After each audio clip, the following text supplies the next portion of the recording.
Stories. Why do we tell them? Why do we need them? And what are stories anyway? Do you want to find out?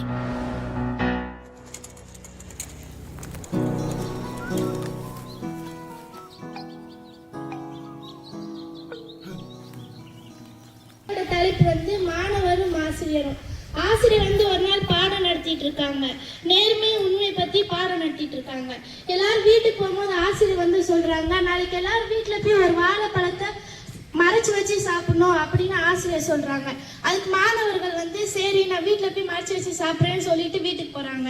மறுநாள் ஸ்கூலுக்கு ஆசிரியர் கேட்குறாங்க, வாழைப்பழம் எங்கெல்லாம் மறைச்சு வச்சு சாப்பிட்டீங்க அப்படின்னு கேட்குறாங்க. ஒரு நாள் நான் வீட்டுக்கு பின்னாடி போய் மறைச்சு வச்சு சாப்பிட்டேன் அப்படின்னு சொல்றாங்க. இன்னொருத்தர் நான் ரூம்குள்ள போய் லைட் அமர்த்திட்டு சாப்பிட்டேன் அப்படின்னு சொல்றாங்க.